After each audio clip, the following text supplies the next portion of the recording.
लेकिन आज सबसे पहले हम आपको ये बताएंगे कि प्रशांत किशोर ने बीजेपी को बांकीपुर की उस सीट पर कैसे हरा दिया जहां बीजेपी लगातार 9 चुनावों से जीत रही थी। साल 1995 से लेकर 2025 तक बांकीपुर में बीजेपी ने 9 चुनाव और उपचुनाव सब के सब जीते। इनमें 5 चुनाव अकेले बीजेपी के राष्ट्रीय अध्यक्ष नितिन नबीन ने जीते। न सिर्फ जीते बल्कि ये सीट बिहार में बीजेपी के लिए सबसे सुरक्षित सीट बन गई।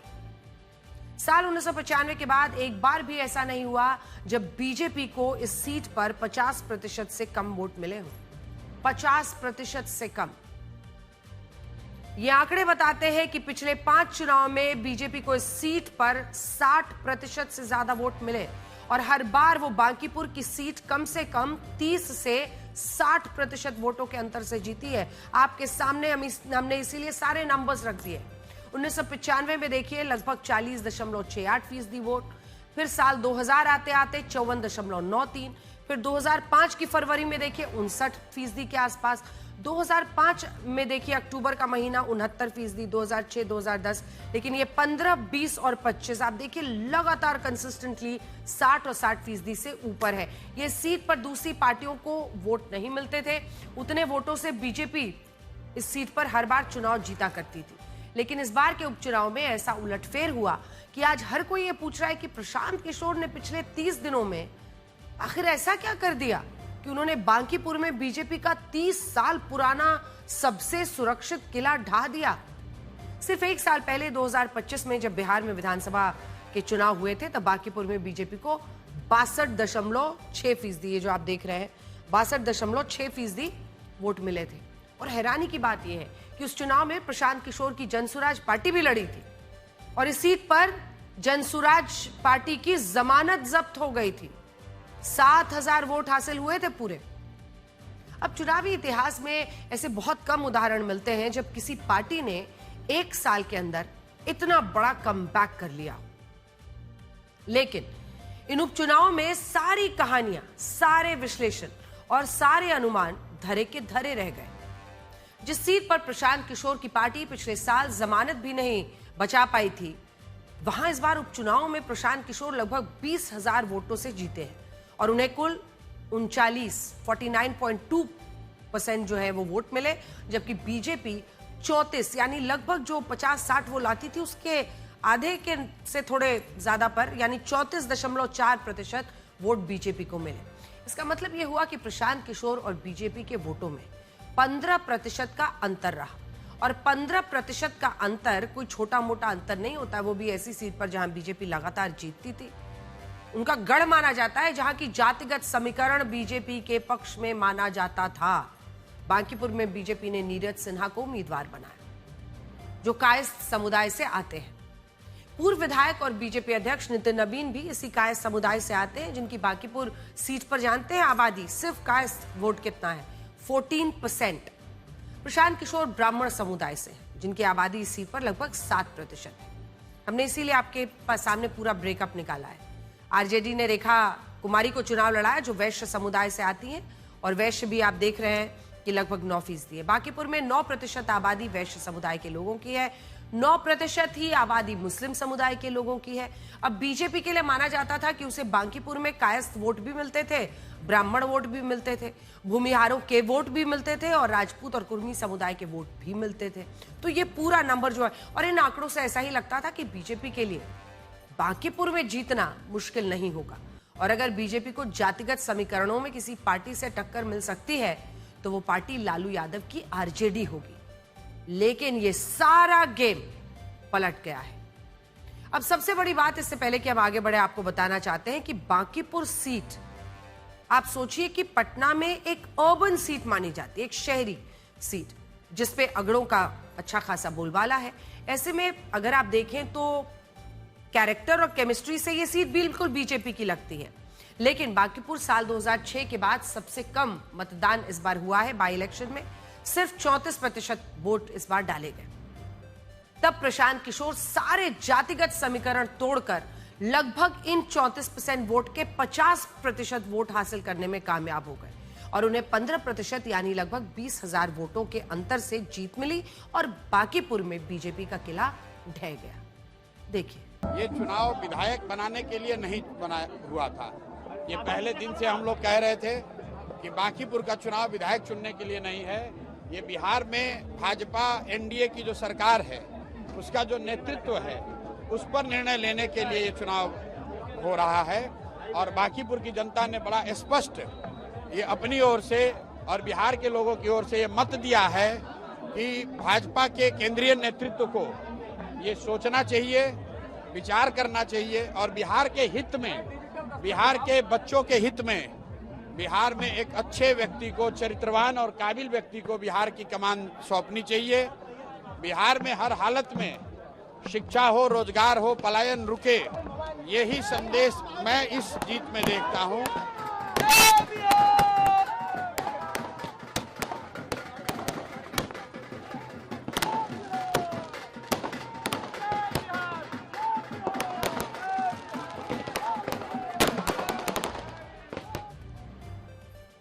अब बांकीपुर में बीजेपी की यह हार सामान्य नहीं है। यह हार तब हुई है जब सिर्फ 111 दिन पहले 15 अप्रैल 2026 को सम्राट चौधरी बीजेपी की तरफ से बिहार के पहले मुख्यमंत्री बने हैं और बतौर मुख्यमंत्री ये उनका पहला चुनावी टेस्ट था।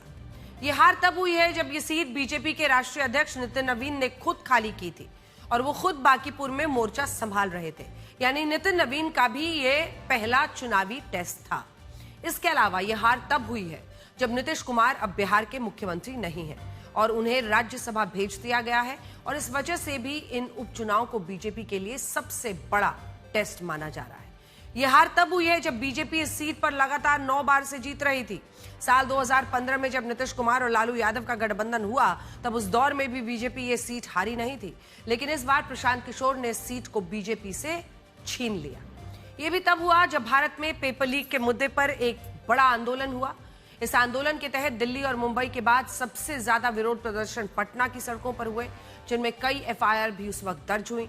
ये उपचुनाव तब हुए जब भोजपुर में भरत तिवारी के एनकाउंटर के खिलाफ सवर्णों में बीजेपी के खिलाफ गुस्सा भी माना जा रहा था और ये बात प्रशांत किशोर भी समझ गए थे। वो बांकीपुर में उपचुनाव लड़ने से पहले भोजपुर के बिलौटी गांव गए थे और वहां भरत तिवारी के परिवार से मुलाकात के बाद उनके भरण पोषण की जिम्मेदारी उठाने का ऐलान किया था। माना जा रहा है कि प्रशांत किशोर के इस दांव ने बीजेपी के खिलाफ सवर्णों की नाराजगी को और बढ़ाया। यही गुस्सा तब और बढ़ा जब यूजीसी के नियमों के खिलाफ बिहार और पटना में विरोध प्रदर्शन जारी रहे और बीजेपी पर यह आरोप लगा कि वो अपने कोर वोटर्स का भरोसा खो रही है। सबसे बड़ी बात यह है कि नीतीश कुमार ने इन उपचुनावों में बीजेपी के प्रचार से दूरी बनाकर रखी और उनका बांकीपुर में एक भी कार्यक्रम नहीं हुआ। प्रशांत किशोर ने इस बात को भी मुद्दा बनाया कि बीजेपी इस सीट को और यहां के मतदाताओं को गंभीरता से नहीं ली। उसे लगता है कि यहां से उसका जीतना निश्चित है। इस नैरेटिव ने तब ज्यादा असर डाला जब बीजेपी ने अपने उम्मीदवार को बदला। अभिषेक कुमार सिन्हा के पिता का नाम घोटाले में होने के कारण उनका नाम वापस ले लिया गया और उनकी जगह उतारा गया चुनाव में नीरज सिन्हा को। यह मुद्दा इतना बड़ा बना कि प्रशांत किशोर अपने बनाए मुद्दों को बांकीपुर में गढ़ने में कामयाब रहे और बीजेपी ने प्रशांत किशोर के दावों का कई बार खंडन किया, लेकिन अब ऐसा लगता है कि वो अपनी बात लोगों तक वैसे नहीं पहुंचा पाई जैसे प्रशांत किशोर ने पहुंचाई। देखिए, भाजपा किसी नेता से किसी ने पूछा कि अरे चर्चा है कि प्रशांत किशोर लड़ेंगे बांकीपुर में, आप क्या सोचते हैं? बोला कोई चिंता नहीं, बांकीपुर इतना बड़ा हम लोग का गढ़ है कि हम लोग कुत्ता बिल्ली को भी खड़ा करेंगे तो बांकीपुर की जनता हम ही लोग को वोट देगी। ये बात सही है। अब सही है ना? देखिए, अब आपके बारे में भाजपा क्या सोचते हैं? इतना बड़ा अपना बंधुआ मजदूर समझ रहा है कि कैमरे पर कहता है कि हम लोग कुत्ता बिल्ली को भी खड़ा करेंगे तो बांकीपुर की जनता हम ही को वोट देगी। इस अहंकार को तोड़ने के लिए एक बार हराइए, आपको अपने आप असर दिखेगा। अब ये देखिए कि प्रशांत किशोर की पोल मशीनरी ने बीजेपी की पोल मशीनरी को आखिर कैसे हराया। आप खुद सोचिए, प्रशांत किशोर के सामने सबसे बड़ा चैलेंज, सबसे बड़ी चुनौती क्या थी? वो जानते थे कि इन उपचुनाव में उनका मुकाबला उस बीजेपी से है जिसके पास दशकों पुराना संगठन है। हर बूथ पर कार्यकर्ता है, मजबूत जातीय समीकरण है, सरकार की ताकत है, संसाधन है और चुनाव लड़ने और चुनाव जीतने की एक सेट टेम्पलेट है। जबकि प्रशांत किशोर के पास ऐसी मशीनरी नहीं थी। उनकी जन स्वराज पार्टी केवल 2 साल पुरानी पार्टी थी, स्थापित वोट बैंक भी नहीं था, पिछली बार सारी सीटें हार गए थे, एक सीट नहीं जीत पाए थे, सीमित संगठन था और सबसे बड़ी बात पिछले साल की करारी हार का एक बड़ा बोझ था। और ऐसे में ये मुकाबला चुनावी मशीनरी के स्तर पर बराबरी का कहीं से नहीं लग रहा था। और यहीं से प्रशांत किशोर ने अपनी पार्टी और अपनी रणनीति में कई बड़े बदलाव किए। सबसे पहले उन्होंने खुद चुनाव लड़ने का फैसला किया, जबकि पिछले साल उन्होंने ऐसा नहीं किया था, चुनाव ही नहीं लड़े थे। दूसरा, उन्होंने पार्टी के चुनावी ढांचे को छोटा और प्रभावी बनाया, यह तय किया कि उनकी मुख्य टीम में 100 से ज्यादा लोग नहीं होंगे। इसके बाद उन्होंने हर टीम के लिए अलग अलग जिम्मेदारियां तय की, जिनमें बूथ प्रबंधन, महिलाओं तक पहुंच, जातीय संपर्क, जो डेटा और एनालिटिक्स है और सोशल मीडिया, सबको उन्होंने शामिल किया। यानी टीम में कम लोग रखे, लेकिन उन्हें ऐसे काम सौंपे जो बिल्कुल स्पष्ट थे। इसके बाद जब बीजेपी और आरजेडी उपचुनाव की तैयारी कर रही थी, तब प्रशांत किशोर लगभग 2 महीने पहले ही बांकीपुर में सक्रिय हुए और यही सबसे बड़ा अंतर आया। प्रशांत किशोर और बीजेपी की पोल मशीनरी में एक और बड़ा अंतर यह था कि उन्होंने बड़ी रैलियों पर कम भरोसा किया। बड़ी रैलियां और रोड शो करने के बजाय प्रशांत किशोर ने पूरी रणनीति डोर टू डोर अभियान पर बनाई। अब देखिए, वो चुनाव प्रचार के दौरान गलियों में पैदल घूमे, चाय की दुकानों पर बैठे, अलग अलग मोहल्ले में गए और घर घर यात्रा की, बैठकें की, रात तक पदयात्राएं की, छोटे छोटे समूह में लोगों से मुलाकात की और वार्ड स्तर पर वोट बैंक तैयार किया। मंच पर चढ़कर नहीं, बल्कि मंच से उतरकर लोगों के बीच जाकर ये चुनाव वो लड़े। और उन्होंने जो मुद्दे उठाए वो बहुत अहम मुद्दे थे। उन्होंने लोगों से जाकर ये पूछा कि उनके यहाँ सड़क कब बनेगी, उनके यहाँ जल भराव क्यों होता है, ट्रैफिक की समस्या कब खत्म होगी, नौकरियां कहाँ है, शिक्षा का क्या हाल है, स्थानीय प्रशासन जवाबदेह क्यों नहीं है। ऐसे मुद्दे वो लोगों के बीच उठाते रहे और ये सारे मुद्दे उठाकर उन्होंने इस चुनाव को बांकीपुर के मुद्दों का चुनाव बनाया। और ऐसा नहीं है कि ये रणनीति पहली बार अपनाई गई, इस रणनीति को पहले भी कई चुनाव में अलग अलग नेताओं ने अपनाया है। लेकिन प्रशांत किशोर ने इन मुद्दों को एक योजना के तहत उठाया और जानते हैं, बीजेपी को हराने के लिए उन्होंने बांकीपुर में 250 प्रोफेशनल वॉलंटियर्स को उतार दिया, जो प्रशांत किशोर को चुनाव जिताने के लिए सिर्फ काम नहीं कर रहे थे, बल्कि प्रोफेशनल्स की तरह इस टास्क में पूरी तरह जुटे हुए थे। यानी जिस वक्त बीजेपी की तरफ से मुख्यमंत्री सम्राट चौधरी, नितिन नवीन, चिराग पासवान, रविशंकर प्रसाद, मनोज तिवारी, रवि किशन, कई केंद्रीय मंत्री और राज्य मंत्री समेत 40 स्टार प्रचारक बीजेपी को जिताने के लिए रैलियां कर रहे थे, तब प्रशांत किशोर ने 250 लोगों की एक प्रोफेशनल टीम को मैदान में उतारा हुआ था, जो डेटा के साथ मुद्दों पर लोगों को प्रशांत किशोर से जोड़ने में जुटी हुई थी। यहां प्रशांत किशोर बांकीपुर के लोगों से एक बात बार बार कह रहे थे कि अगर लोग उन्हें चुनेंगे तो वो उन्हें शर्मिंदा नहीं करेंगे। यानी वो लोगों को ये भरोसा दिलाना चाहते थे कि अगर इन उपचुनाव में जनता ने उन्हें चुनकर विधानसभा भेजा तो वो अकेले ही सरकार के नीतिगत फैसलों पर उसे जवाबदेह बनाने के लिए काफी है और विधानसभा में विपक्ष की आवाज कमजोर नहीं होगी। पश्चिम देशों में इस सिद्धांत को सबसे ज्यादा पसंद किया जाता है, जिससे लोग ये सोचते हैं कि सरकार पर दबाव बनाए रखने के लिए एक ऐसे नेता को चुनाव जीतकर जरूर भेजा जाए जो कम से कम अपनी आवाज उठा सके, उनकी आवाज उठा सके या इस मुद्दे को सही से पेश कर सके। जैसे भरत तिवारी एनकाउंटर, इस मुद्दे पर बिहार में बहुत विवाद हुआ, लेकिन विधानसभा में यह मुद्दा इस तरह से उठा ही नहीं जैसे कई लोग सोच रहे थे, चाह रहे थे। और यहां चिंता सिर्फ बीजेपी के लिए नहीं है, बल्कि चिंता विपक्षी पार्टियों के लिए भी है। प्रशांत किशोर लंबे समय से कहते रहे हैं कि बिहार में काफी लोग बीजेपी को इसलिए वोट देते हैं क्योंकि वो आरजेडी को सत्ता में नहीं देखना चाहते। और प्रशांत किशोर के मुताबिक वो बांकीपुर के नतीजों से ऐसा संकेत देने में कामयाब रहे हैं कि अगर लोगों को कोई विश्वसनीय तीसरा विकल्प मिलता है तो वो बीजेपी और आरजेडी दोनों से हटकर भी वोट दे सकते हैं। और यही वजह भी है कि इस उपचुनाव में बीजेपी प्रशांत किशोर से 15% वोटों से पिछड़ी और आरजेडी की तो जमानत ही जब्त हो गई, जबकि आरजेडी बिहार की मुख्य विपक्षी पार्टी है। देखिए, आपने जात के लिए वोट दिया, आपने धर्म के लिए वोट दिया, आपने मोदी के लिए वोट दिया, आपने लालू के लिए वोट दिया। एक बार इन सब से ऊपर उठिए। ये सरकार बनाने के लिए वोट नहीं है, किसी को हटाने के लिए वोट नहीं है। एक बार बिहार को नया रास्ता दिखाने के लिए वोट दीजिए। वो सामान्य वो युवा थे जो रोज रोज हो रहे पेपर लीक से, अनएम्प्लॉयमेंट से, ध्वस्त शिक्षा व्यवस्था से परेशान थे। वो किसी एक नेता के पीछे नहीं आए थे, वो अपने और अपने साथियों के लिए बेहतर भविष्य के लिए वो आए थे वहां पर। और उसका परिणाम देखिए, अपने को दुनिया का सबसे बड़ा दल बताने वाली भाजपा 3 दिन के अंदर सारी हेकड़ी हवा हो गई। पहली बार 30 वर्ष में भाजपा वाले थर थर कांप रहे हैं। 40 आदमी का टीम बनाया है, पूरी सरकार लगी है। आप जब खड़े हुए हैं, भाजपा को खाली ये डर हुआ है कि कोई दूसरा विकल्प भी लोग ले सकते हैं। अगर वोट आपने दे दिया तो अगला चुनाव लोकसभा का है, लिख कर रखिए।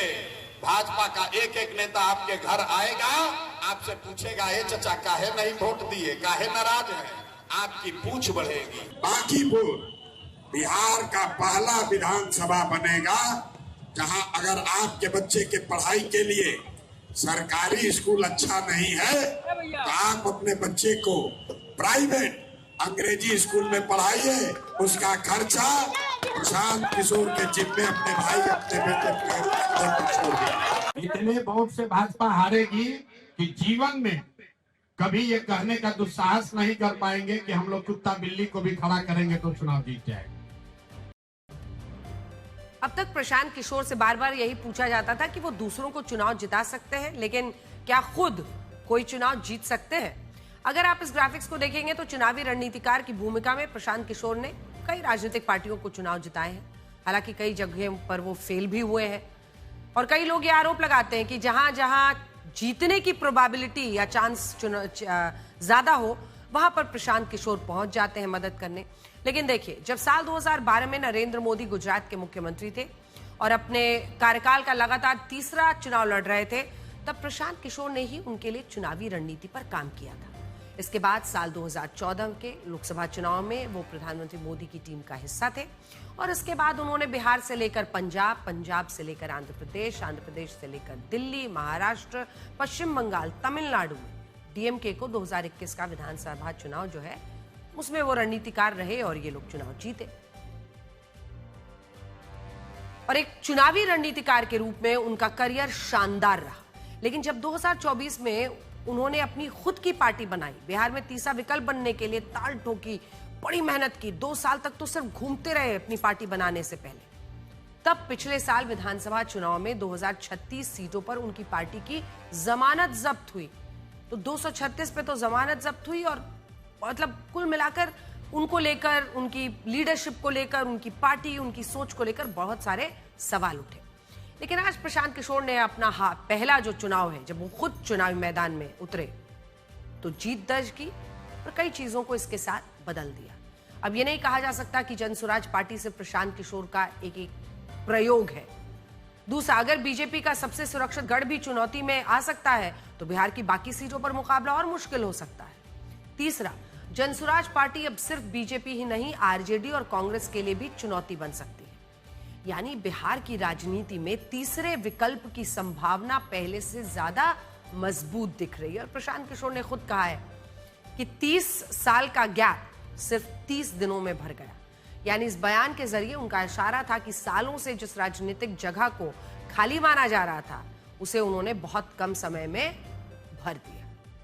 बांकीपुर के अलावा आज एक और सीट के उपचुनाव की चर्चा और वो भी बीजेपी को हार वहां मिली है। ये सीट है मध्य प्रदेश की दतिया सीट, जहां कांग्रेस को जीत मिली। 2023 विधानसभा चुनाव के दौरान इस सीट पर बीजेपी के दिग्गज नेता नरोत्तम मिश्रा हार गए थे, लेकिन इस बार उपचुनाव में बीजेपी ने उन्हें टिकट ही नहीं दिया, जिस पर काफी विवाद भी हुआ था। नरोत्तम मिश्रा के समर्थक काफी नाराज थे और दतिया में बीजेपी के जिला कार्यकारिणी से सामूहिक इस्तीफे भी हुए। हालांकि बाद में नरोत्तम मिश्रा ने बीजेपी उम्मीदवार के लिए प्रचार भी किया और कहा समर्थन करेंगे, लेकिन इसके बावजूद बीजेपी दतिया में उपचुनाव हार गई। अब मध्य प्रदेश के मुख्यमंत्री मोहन यादव का कहना है कि इस बार पार्टी को पहले से ज्यादा वोट मिले हैं और पहले भी ये सीट कांग्रेस जीती थी, अभी भी कांग्रेस जीती है। सुनिए। दतिया चुनाव कांग्रेस की सीट कांग्रेस के पास है। ये अलग बात है कि पिछले विधानसभा चुनाव से भी हमने 1700 वोट ज्यादा पाए हैं।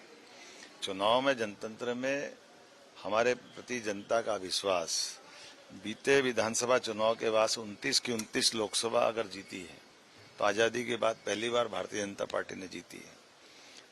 लोकसभा के बाद विधानसभा के उपचुनाव में बुधनी की बीजेपी की सीट बुधनी की वापस हमने हमारे पास रखी, बल्कि अमरवाड़ा की कांग्रेस की सीट भी बीजेपी ने जीती। ये हमारा ट्रैक रिकॉर्ड है। इसी के साथ साथ तीनों राज्यसभा चुनाव, राज्यसभा की सीट आजादी के बाद वो भी भारतीय जनता पार्टी ने जीती। लेकिन मैं फिर कहना चाहूंगा कि लोकतंत्र में चुनाव इसी बात के लिए कहते हैं। हमने अपनी बात रखी, कांग्रेस ने अपनी बात रखी, जनता ने जो निर्णय किया हम उसको सिरोधारी करते हैं और उम्मीद करते हैं आने वाले चुनाव में और ताकत से लड़ेंगे और जीतेंगे। धन्यवाद। तो चलिए, बांकीपुर और दतिया के अलावा एक और सीट पर उपचुनाव हुआ है जहां बीजेपी को बड़ी जीत मिली है। ये सीट है गुजरात की मांजलपुर। यहां बीजेपी के सतेंद्र भाई पटेल ने कांग्रेस उम्मीदवार को 30,000 से ज्यादा वोटों के बड़े अंतर से हरा दिया है। अब अगली खबर का रुख करते हैं और बताते हैं आपको रांची का जंतर मंतर दिखाते हैं, बल्कि रांची का जंतर मंतर जहां बड़ी संख्या में जेनजी युवा भर्ती परीक्षाओं में धांधली के खिलाफ आंदोलन कर रहे हैं। ये सिर्फ एक प्रदर्शन नहीं है, ये उन लाखों युवाओं की बेचैनी की आवाज है जो मानते हैं कि अगर नौकरी की परीक्षा भी ईमानदारी से नहीं होगी तो मेहनत का मतलब क्या रह जाएगा। और हम चाहते हैं कि आज आपको इस विश्लेषण को भी ध्यान से देखना चाहिए और इन छात्रों के दर्द, इनकी पीड़ा को समझना चाहिए। लेकिन इसी के साथ आज जगह जगह पर पूरे देश में इनके संयम की भी बड़ी चर्चा है। तो हम आपको दिखाएंगे कैसे 2 वजहों से आज इसकी बड़ी चर्चा है। चर्चा का पहला कारण है भर्ती परीक्षाओं में धांधली, जिसके कारण कई युवा प्रभावित हो रहे हैं और यह मुद्दा बहुत गंभीर है। लेकिन चर्चा का दूसरा कारण उन नेताओं, राजनीतिक पार्टियों, कलाकारों, सोशल मीडिया इन्फ्लुएंसर्स पर भी है जो जंतर मंतर के आंदोलन पर काफी सक्रिय थे। कुछ लोग सोशल मीडिया पर सक्रिय थे, कुछ लोग खुद भी पहुंचे थे। लेकिन झारखंड में इसी छात्र आंदोलन पर उन सब ने चुप्पी साध ली है। यहां सवाल उठता है कि ऐसा आखिर क्यों है? क्या इसलिए क्योंकि झारखंड में हेमंत सोरेन की सरकार है जिसमें विपक्ष की पार्टियां शामिल हैं, कांग्रेस और जेएमएम की सरकार चल रही है? अगर ऐसा है तो फिर सबसे बड़ा नुकसान हमारी राजनीति का नहीं बल्कि उन लाखों करोड़ों छात्रों का है जिनकी लड़ाई राजनीतिक रंग में खो जाती है। और छात्रों के असली मुद्दे भी इस आधार पर तय होने लगते हैं कि वो किस पार्टी के राज्य में आंदोलन करेंगे तो उन्हें समर्थन मिलेगा। ये दुख की बात ही कही जा सकती है।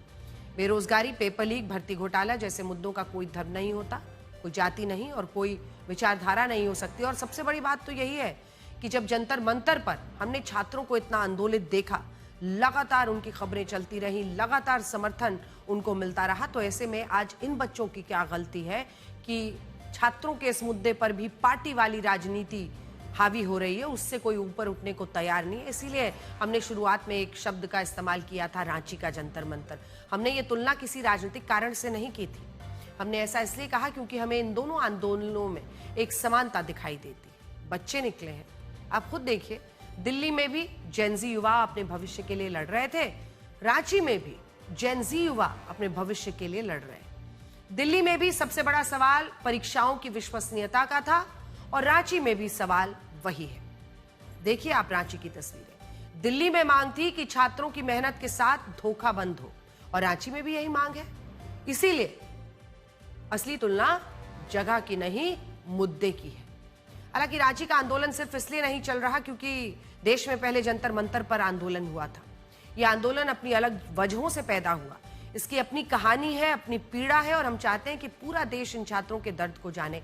ये छात्र आंदोलन एक परीक्षा के नतीजे को लेकर शुरू है जो सरकारी अधिकारी बनने के लिए होनी थी। इसका आयोजन झारखंड लोक सेवा आयोग द्वारा किया जा रहा था। अब जेपीसीसी का ये एग्जाम, इस बार आयोग ने 103 पदों के लिए प्रीलिम्स यानी प्रारंभिक परीक्षा आयोजित की थी, जिसके 2 जुलाई को नतीजे घोषित हुए। इसमें 2204 उम्मीदवारों को मुख्य परीक्षा के लिए चुना गया, लेकिन नतीजे आते ही बड़ी संख्या में छात्रों ने आरोप लगाया कि परीक्षा में धांधली हुई और उनसे उनका हक चुरा लिया गया। इनमें भी सबसे पहली आपत्ति कट ऑफ लिस्ट को लेकर थी। हर बड़ी भर्ती परीक्षा में सामान्य, ओबीसी, एससी, एसटी, ईडब्ल्यूएस जैसी सभी श्रेणियों की कट ऑफ सार्वजनिक की जाती है ताकि उम्मीदवार समझ सके कि चयन किस आधार पर हुआ। लेकिन छात्रों का आरोप है कि इस बार आयोग ने ये जानकारी जारी ही नहीं की। सोचिए, जब कट ऑफ ही नहीं होगी तो तो कोई जिम्मेदार कैसे कोई भी जो जिसने दिया हो एग्जाम, कोई कैंडिडेट है, कोई उम्मीदवार है, वो कैसे जानेगा कि चयन का आधार क्या था। दूसरा विवाद मेरिट लिस्ट को लेकर सामने आया। आरोप लगाया गया कि आयोग द्वारा जारी लिस्ट पर संवैधानिक सदस्यों के हस्ताक्षर ही नहीं थे। यानी छात्रों ने सवाल उठाए कि क्या ये नतीजे प्रक्रिया के अनुसार घोषित किए गए या फिर नहीं। और सबसे बड़ा विवाद OMR शीट को लेकर हुआ। सोशल मीडिया पर कुछ OMR शीट्स वायरल होने लगी और इनमें भी एक OMR शीट को लेकर दावा किया गया कि उसमें लगभग 48 प्रश्नों के ही सही उत्तर भरे गए थे। प्रदर्शनकारी छात्रों का कहना है कि मुख्य परीक्षा में पहुंचने के लिए लगभग 144 अंक के आसपास की जरूरत थी, इसलिए 48 नंबर लाकर पास होना संभव ही नहीं है और इस परीक्षा में बड़े स्तर पर धांधली हुई है। ये वो तमाम आरोप थे जिनके बाद छात्रों ने आंदोलन शुरू किया। कुछ लोगों ने इसे दिल्ली के जंतर मंतर आंदोलन से जोड़ दिया, क्योंकि वहां भी भर्ती और परीक्षा व्यवस्था को लेकर आंदोलन हुआ था। लेकिन यह समझना जरूरी है कि रांची का आंदोलन किसी दूसरे आंदोलन की नकल नहीं है, ये अपनी वजहों से पैदा हुआ आंदोलन है और इस वक्त ये रांची के जयपाल सिंह मुंडा स्टेडियम में चल रहा है, जहां से विधानसभा की दूरी 13 किलोमीटर है। झारखंड लोक सेवा आयोग का दफ्तर सिर्फ 1 किलोमीटर दूर है। शुरुआत में यहां मुश्किल से 200 छात्र जुटे थे, लेकिन अब संख्या हजारों में पहुंच चुकी है। एक दिन पहले छात्रों ने मशाल जुलूस निकाला और ये मशाल सिर्फ आग को नहीं जला रही थी, ये उस गुस्से का प्रतीक थी जो सालों से बेरोजगार युवाओं के भीतर जमा होता जा रहा है। छात्रों का आरोप है कि झारखंड में भर्ती परीक्षाओं पर पहले भी सवाल उठते रहे हैं, लेकिन हर बार जांच की घोषणा कर दी जाती है और फिर मामले को ठंडे बस्ते में डाल दिया जाता है। इस बार भी सरकार ने CID की विशेष जांच टीम बनाई है और जांच के निर्देश दिए, लेकिन प्रदर्शनकारी छात्रों का कहना है कि उन्हें अब ऐसी जांच पर भरोसा ही नहीं रहा। उनकी मांग है कि जांच एक ऐसी एजेंसी करे जिस पर किसी भी तरह का राजनीतिक या प्रशासनिक प्रभाव ना हो। अब ये देखिए कि छात्रों को झारखंड सरकार पर विश्वास क्यों नहीं है, तो उसके पीछे एक नाम है और वो है अभय तिवारी। जांच एजेंसियों के मुताबिक अभय तिवारी गोड्डा जिले में ब्लॉक सप्लाई ऑफिसर के पद पर तैनात एक सरकारी अधिकारी है और हैरानी की बात यह है कि यही सरकारी अधिकारी उस TDPL नाम की कंपनी से भी मिला हुआ था जो इन भर्ती परीक्षाओं का आयोजन करा रही थी। यह सब भी तब हुआ जब इस कंपनी को ब्लैकलिस्ट किया जा चुका था और यहीं से सबसे बड़ा सवाल यह उठता है कि अगर कोई कंपनी पहले ब्लैकलिस्ट हो चुकी थी तो फिर उसे दोबारा इतनी बड़ी परीक्षा कराने की जिम्मेदारी कैसे मिली। यही नहीं, झारखंड की जांच एजेंसियों का दावा है कि अभय तिवारी इन सरकारी नौकरियों की भर्ती परीक्षा में कहीं ना कहीं एक जिसको कहते हैं बीच में बिचौलिए की भूमिका निभा रहा था। CID के मुताबिक उसके पास सरकारी नौकरियों का एक रेट कार्ड मिला है और आज यही रेट कार्ड प्रदर्शनकारी छात्र अपने मंच पर टांग कर सरकार से सवाल पूछ रहे हैं। वो पूछ रहे हैं कि अगर नौकरी भी पैसों से बिकेगी तो फिर पढ़ाई किस लिए की जा रही है, कोचिंग किस लिए की जा रही है, रात भर जागकर तैयारी किस लिए की जा रही है। सोचिए, आज किसी गांव का किसान अपना खेत बेचकर बेटे को शहर पढ़ने भेजता है, कोई माँ अपने गहने गिरवी रखती है, कोई पिता रिटायरमेंट की जमा पूंजी कोचिंग और किराए में खर्च कर देता है। सालों तक पूरा परिवार सिर्फ एक उम्मीद पर जीता है कि एक दिन सरकारी नौकरी मिलेगी, जिंदगी बदल जाएगी। लेकिन अगर आखिर में नौकरी का फैसला मेहनत नहीं बल्कि पैसे, पहुंच या सिफारिश से होने लगे तो सबसे पहले भरोसा मरता है। और जब किसी देश का युवा सिस्टम पर भरोसा खो देता है तो नुकसान सिर्फ एक परीक्षा का नहीं होता, वो जंतर मंतर हो या रांची का ये स्टेडियम, उसका गुस्सा सिस्टम पर निकलता है। इसीलिए रांची का आंदोलन सिर्फ 103 नौकरियों की लड़ाई नहीं है, ये उस भरोसे की लड़ाई है जो हर भर्ती घोटाले के बाद थोड़ा थोड़ा टूटता जा रहा है। शायद यही वजह है कि इस आंदोलन को किसी पार्टी के चश्मे से नहीं बल्कि एक छात्र की आंखों से देखने की जरूरत है।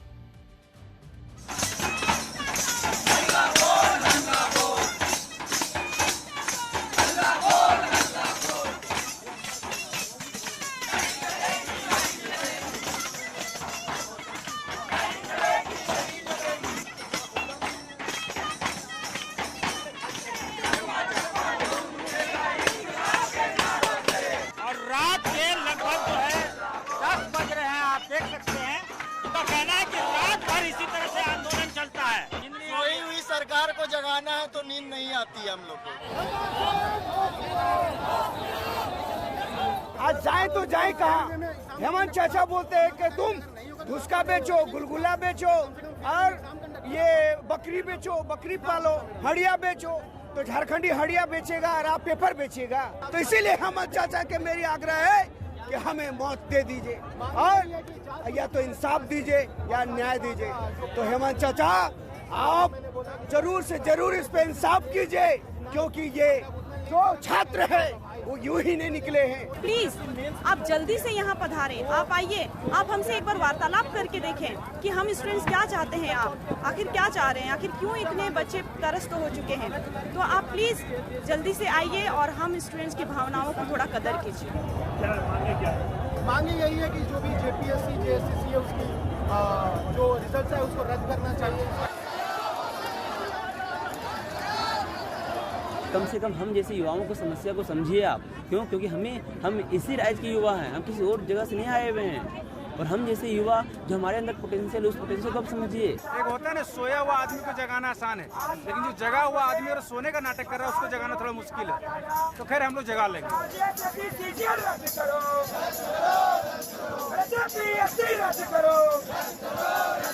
हम बता रहे कि मेरा माँ बाप कैसे कैसे पैसा, मेरा पापा का उम्र 80 वर्ष हो गया, वो अभी हमको कमा के पढ़ा रहे हैं।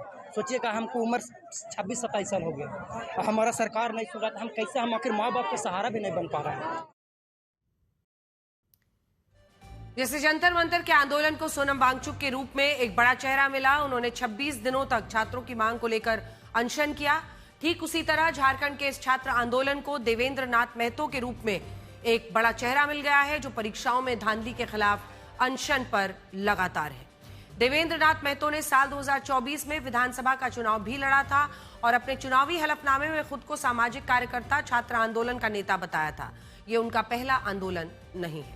इससे पहले भी वो स्कॉलरशिप, पेपर लीक, भर्ती नियम, आरक्षण नीति और परीक्षाओं में गड़बड़ियों के खिलाफ सवाल उठाते रहे हैं। और जानते हैं वो छात्रों की ये लड़ाई क्यों लड़ते हैं। वो कहते हैं कि जब झारखंड लोक सेवा आयोग की छठी परीक्षा हुई थी, तब उसमें हुई गड़बड़ियों के खिलाफ आंदोलन करते हुए उन्होंने अपनी मां को खो दिया था और तभी से वो छात्र आंदोलन, उनके अधिकारों की लड़ाई से जुड़ गए। सुनिए।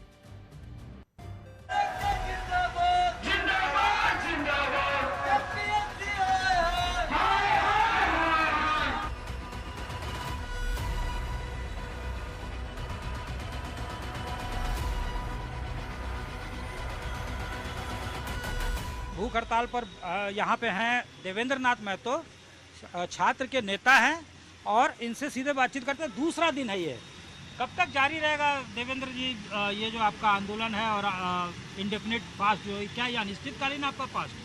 हाँ, अनिश्चितकालीन है। ये संघर्ष का शुरुआत 5 जुलाई से हुई है और 25 जुलाई से दिवारात्रि सत्याग्रह, दिन रात जागरण से हुआ और ये थकान शरीर में ही। कल से अन्न का त्याग कर दिए हैं। आज भूख हड़ताल का दूसरा दिन है। ये सब लिपापोती है। ऐसा बहुत बार हुआ है। कार्रवाई होती है, गिरफ्तारी होता है, इस्तीफा देते हैं, लेकिन अचानक एडमिट कार्ड जारी करके एग्जाम ले लिया जाता है और सीट को बेचने में सफल हो जाते हैं। एक बुक जो है वो साथ में रखा हुआ है, भारत का संविधान इनके हाथ में है और यहाँ उनके समर्थक भी बैठे हुए हैं। इंडेफिनिट स्ट्राइक पे है, इन्हें कहा जा रहा है सोनम वांगचुक की तरह ही पार्ट 2 है वो ये, और आर पार की लड़ाई के मूड में ये लोग साफ तौर से हैं। सत्यजीत कुमार, रांची, आज तक। झारखंड सरकार ये कह रही है कि वो इस परीक्षा में हुई धांधली को लेकर कड़े कदम उठा रही है और झारखंड लोक सेवा आयोग के अध्यक्ष ने भी अपने पद से इस्तीफा दे दिया है। और ऐसे में छात्रों का ये आंदोलन खत्म हो जाना चाहिए। लेकिन आंदोलन पर बैठे छात्र सरकार से अब भी 5 बड़ी मांगे कर रहे हैं। उनकी पहली मांग यह है कि मौजूदा परीक्षा के नतीजों को रद्द किया जाए। दूसरी मांग है इन परीक्षाओं की जांच सीआईडी से नहीं बल्कि सीबीआई से कराई जाए और इनमें झारखंड स्टाफ सिलेक्शन कमीशन की परीक्षाओं में हुई गड़बड़ियों को भी शामिल किया जाए। तीसरी मांग है कि भर्ती परीक्षाओं में पारदर्शिता लाई जाए, उनकी प्रक्रिया में बड़े सुधार लागू हो, जिसे हर परीक्षा की कट ऑफ सार्वजनिक हो, छात्रों को ओएमआर शीट उपलब्ध कराई जाए, आंसर की इवैल्यूएशन प्रोसेस पूरी तरह पारदर्शी हो, ओएमआर शीट में नॉट अटेम्प्टेड का विकल्प भी छोड़ा जाए। चौथी मांग यह है कि जवाबदेही तय हो, यानी जंतर मंतर के आंदोलन में केंद्रीय शिक्षा मंत्री धर्मेंद्र प्रधान की जवाबदेही मांगी गई, उनका इस्तीफा हुआ। ठीक उसी तरह झारखंड में भी इस मुद्दे पर जवाबदेही तय हो, बड़े अधिकारियों को सामने लाया जाए। और आखिर मांग यह है कि झारखंड लोक सेवा आयोग और झारखंड स्टाफ सिलेक्शन कमीशन की जो कार्य प्रणाली है उसमें सुधार किया जाए, जिससे छात्रों की मेहनत बर्बाद ना हो। और ये क्यों जरूरी है, इसके लिए आपको ये आंकड़े देखने होंगे। आपको यकीन नहीं होगा कि साल 2000 में झारखंड बनने के बाद ये लगभग हर बड़ी भर्ती परीक्षा किसी न किसी विवाद में रही है। सरकार चाहे किसी भी पार्टी की रही हो, हर बार इन परीक्षाओं की प्रक्रिया पर सवाल उठे, कोई सरकार कुछ नहीं कर पाई। जब झारखंड में साल 2014 से 2019 के बीच बीजेपी की सरकार थी, तब पूरे कार्यकाल में झारखंड लोक सेवा आयोग की एक भी परीक्षा ही नहीं कराई गई। 2019 के बाद हेमंत सोरेन की सरकार ने बैकलॉग भरने के लिए अलग अलग परीक्षाएं कराई, लेकिन हर बार इन परीक्षाओं के नतीजों में गड़बड़ी के आरोप लगे। और इससे आप ये समझ सकते हैं कि झारखंड में ये जो छात्र आंदोलन चल रहा है, ये अचानक नहीं हुआ, ये किसी राजनीतिक पार्टी के लिए नहीं है। और इन छात्रों ने खुद अपने इस आंदोलन के बाहर जो बातें लिखी हैं वो सबको पढ़नी चाहिए। इन पर लिखा है कि आंदोलन के मंच से किसी भी तरह का राजनीतिक, धार्मिक, जातिगत भाषण या बयान ना दें, आंदोलन के मुद्दों पर ही अपनी बात रखें, दूसरी जो बात लिखी गई, और आजादी जैसे नारे ना लगाएं। तीसरी बात ये लिखी है कि इन जेन जी छात्रों की लड़ाई सिस्टम से है, इसलिए इस मुद्दे को राजनीतिक ना बनाएं। और चौथी बात ये लिखी गई है कि कोई भी छात्र अपने बयानों, भाषणों में अपशब्दों का इस्तेमाल ना करे, गाली गलौज को कंप्लीट नो, और ना ही पोस्टर और बैनर पर गालियां और आपत्तिजनक बातें लिखें। और इस कोड ऑफ कंडक्ट को पढ़कर बहुत सारे लोग इस छात्र आंदोलन की तारीफ कर रहे हैं। देखिए, हम लोग बस इतना चाहते हैं कि आपका जो हम लोग का जो मांग है वो मांग तो हमेशा रहेगा ही, क्योंकि हम लोग चाहते हैं कि आप डेलीगेशन दीजिए, अपना बात रखें, और हम लोग यहाँ से जितना अपना सामान बोरिया बिस्तर बांध के चले जाएं। कोई अगर ये सोचेगा इस मंच का दुरुपयोग करना, कोई भी राजनीतिक पार्टी, तो मैंने कहा था मेरे मरने के बाद कोई इस मंच का दुरुपयोग करेगा, कोई पार्टी इस मंच का प्रयोग, इसीलिए हम अलग हुए। कोई सोचा कि हम पार्टी का चुनाव प्रचार प्रसार करेंगे, हम नहीं करने देंगे। मैंने खुद छात्रों से वादा किया था कि मैं मरूंगी, उसके बाद इस मंच का दुरुपयोग किया जाएगा। आप देख रहे हैं सारे छात्र हैं। और अब अगली खबर का रुख करते हैं। पिछले 3.5 साल से भारतीय कुश्ती महासंघ में मचे घमासान में बड़ी अपडेट है। आपको याद होगा 18 जनवरी साल 2023 को दिल्ली के जंतर मंतर पर विनेश फोगाट, साक्षी मलिक, बजरंग पुनिया जैसे बड़े पहलवानों ने एक धरना प्रदर्शन किया था। यह धरना रेसलिंग फेडरेशन ऑफ इंडिया के तत्कालीन अध्यक्ष और बीजेपी सांसद बृजभूषण शरण सिंह के खिलाफ था। प्रदर्शनकारी पहलवानों ने बृजभूषण शरण सिंह पर महिला पहलवानों के यौन उत्पीड़न का आरोप लगाया और उन्हें पद से हटाने और गिरफ्तार करने की मांग की थी। आरोपों के मुताबिक महिला पहलवानों के यौन उत्पीड़न के मामले साल 2012 से 2022 के बीच के थे। करीब 3.5 साल बाद इस मामले में दिल्ली राउज एवेन्यू कोर्ट ने बृजभूषण शरण सिंह पर लगे सारे आरोपों को खारिज कर दिया है और बरी किया है। कोर्ट ने माना है कि बृजभूषण पर लगाए गए आरोपों को साबित करने के लिए पीड़ित पक्ष सबूत पेश नहीं कर पाया, यानी सबूतों के अभाव में यह फैसला दिया गया है। बृजभूषण शरण सिंह पर 7 महिला पहलवानों ने यौन उत्पीड़न का आरोप लगाया था, जिसमें एक नाबालिग भी शामिल थी। उन पर महिला पहलवानों को जबरन पकड़ने या छूने, सांस की जांच के बहाने उन्हें गले लगाने, बैड टच के आरोप थे। यौन उत्पीड़न के इस मामले में सुनवाई के दौरान पॉक्सो केस की नाबालिग पीड़िता ने अपने आरोपों को वापस ले लिया था। माना जा रहा है कि यह केस वापस लिए जाने के बाद बृजभूषण पर लगे अन्य पीड़ितों के आरोपों पर कई सारे संदेह खड़े हुए और वकीलों ने फिर उस पूरे मामले को उसी तरह से आगे उठाया।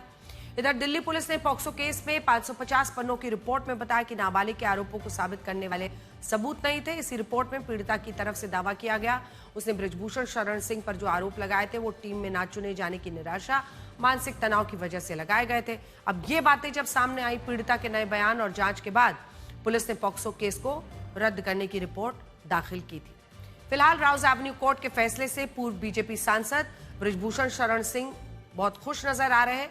उनका कहना है कि वो पहले से ही जानते थे कि सारे आरोप कोर्ट में धराशायी होंगे और इसी वजह से वो साल 2023 में हुए बवाल के बावजूद अपना पद छोड़ने के लिए तैयार नहीं थे। अगली खबर का रुख कर रहे हैं। इस समय देश के कई इलाकों में बारिश, बाढ़ और भूस्खलन की वजह से तबाही मची है। 24 राज्यों केंद्र शासित प्रदेशों में सामान्य से कम बारिश दर्ज की गई है। वहीं दूसरी तरफ कई राज्य ऐसे हैं जहां भारी बारिश, बाढ़, तबाही मची हुई है। देश के पहाड़ी इलाकों से लेकर मैदानी और तटीय इलाकों तक कुदरत का कहर जारी है। जम्मू कश्मीर और लद्दाख में भारी बारिश और फ्लैश फ्लड ने हाहाकार मचा दिया है। कटरा जो रियासी मार्ग है, वहां पहाड़ भयानक तरीके से दरका। यहां लैंडस्लाइड की वजह से नेशनल हाईवे 144 बंद हो गया है। मीना मार्ग पर पानी के तेज बहाव में एक कार फंस गई थी, जिसे जॉइंट ऑपरेशन के जरिए किसी तरह से बाहर निकाला गया। देखिए,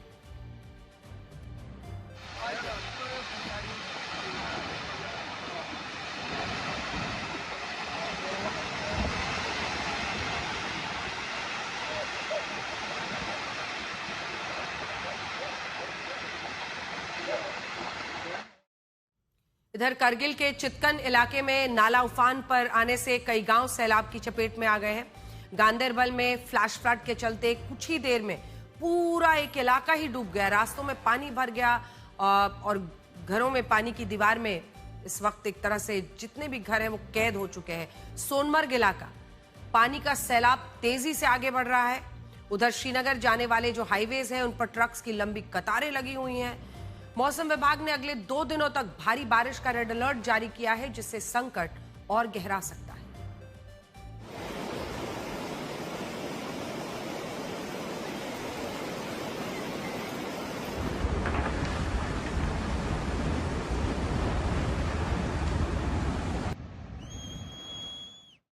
और अब बात केरल की। असम से लेकर जम्मू कश्मीर, केरल में बाढ़ के ऐसे हालात हैं कि इंसान बेबस हो चुका है। ये तस्वीरें केरल के पथानामथिट्टा की है। देखिए कैसे ये लोग घरों में कैद हैं, ये बाहर निकल नहीं सकते क्योंकि बाहर पानी का पहरा है। ऐसा हाल यहाँ पर इसलिए क्योंकि सड़कों पर गाड़ियों की जगह नावें इस वक्त चल रही हैं।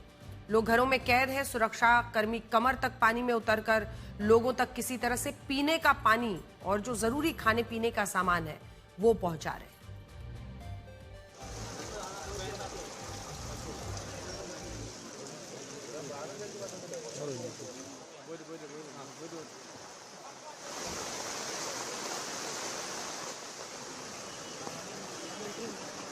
इधर केरल के श्रीकंदपुरम की तस्वीरें आपको दिखाते हैं। बाजार, रिहायशी इलाके, घुटनों तक पानी है। नदियां उफान पर है।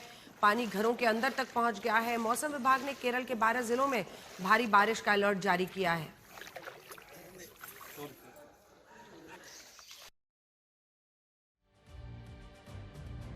स्कॉटलैंड के ग्लासगो में चल रहे कॉमनवेल्थ गेम्स 2026 खत्म हो गए हैं।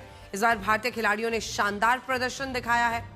भारत ने कॉमनवेल्थ गेम्स में पिछली बार की तरह अपना चौथा स्थान बरकरार रखा है। इस बार भारतीय खिलाड़ियों ने 13 गोल्ड, 17 सिल्वर, 9 ब्रॉन्ज मेडल और साथ ही कुल मिलाकर 39 मेडल जीते हैं। खिलाड़ियों का शानदार प्रदर्शन, और इस प्रदर्शन के बीच और भी बड़ी खुशी की खबर बता दें कि साल 2030 में भारत कॉमनवेल्थ गेम्स की मेजबानी करने वाला है। इस मेजबानी की आधिकारिक घोषणा कर दी गई है। साल 2030 की मेजबानी पाने के एक समारोह में भारतीय ओलंपिक एसोसिएशन के अध्यक्ष पीटी उषा और जैवलिन के गोल्डन बॉय नीरज चोपड़ा और गुजरात के डेप्यूटी सीएम हर्ष सांघवी ने कॉमनवेल्थ गेम्स का फ्लैग रिसीव करके 2030 के कॉमनवेल्थ गेम्स की मेजबानी का ऐलान किया। कॉमनवेल्थ गेम्स में भारतीय दल का प्रदर्शन बहुत अच्छा रहा और इसने मेजबान की खुशी दोगुना कर दिया है। इस बार के कॉमनवेल्थ गेम्स में भारत ने कुल 39 मेडल जीते। साल 2022 के कॉमनवेल्थ गेम्स की तुलना में लेकिन अगर हम देखें तो ये बहुत कम है। तब हमने 61 मेडल पिछली बार जीते थे। हालांकि इस बार मेडल जीतना पिछली बार की तुलना में ज्यादा बड़ी बात है, क्योंकि पिछले बार भारत से 210 खिलाड़ियों का दल गया था और इस बार केवल 123 खिलाड़ियों का गया है। छोटा भारतीय दल होने की वजह ये थी कि इस बार ग्लासगो के जो कॉमनवेल्थ गेम्स थे उसमें केवल 10 खेल ही शामिल किए गए थे, जबकि 2022 कॉमनवेल्थ गेम्स में 19 खेल आयोजित किए गए। इस बार बैडमिंटन, कुश्ती, शूटिंग, हॉकी, टेबल टेनिस और क्रिकेट को शामिल ही नहीं किया गया। साल 2022 में करीब 30 पदक हमें इन्हीं खेलों से मिले थे। तो ऐसा देखा जाए तो 2022 में 210 खिलाड़ियों के दल ने कुल 61 मेडल जीते थे, जबकि इस साल 123 खिलाड़ियों के दल ने 39 मेडल जीते हैं। मतलब यह है कि इस बार का सक्सेस रेट करीब 31% है, जबकि 2022 में सक्सेस रेट 29% था।